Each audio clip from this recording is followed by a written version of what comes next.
طلع تخلينيش اعصب يا زلمه، انا اليوم قلت لي بدك تجيب المصاري، طب ليش هسه بتنصب؟ يا زلمه شو بقول لك هات المصاري هسه انا عاوزها. يا زلمه بقول لك عاوزها. يا زلمه بعدين فيك انت بتفهمش؟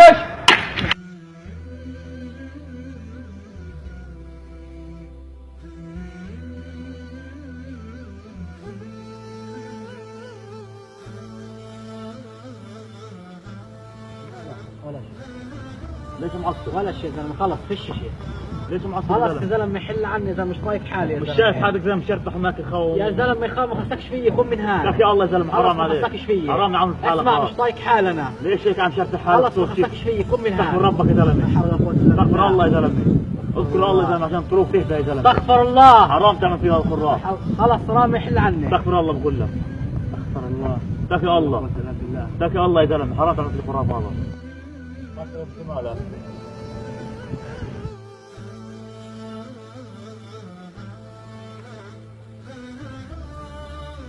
يا صاحب الهم إن الهم منفرج، أبشر بخير فإن الفارج الله، فإذا بليت فثق بالله وارض به، إن الذي يكشف البلوى هو الله.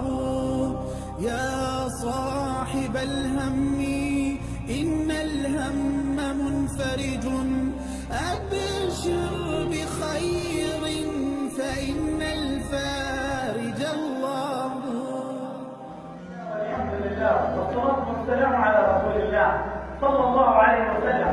عن ابن عباس رضي الله عنهما قال رسول الله صلى الله عليه وسلم: من لزم الاستغفار جعل الله له من كل ضيق مخرجا ومن كل هم فرجا ورزقه من حيث لا يحتسب.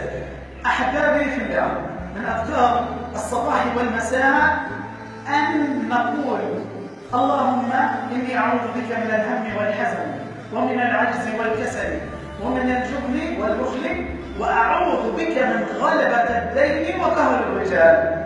نحبكم بالله.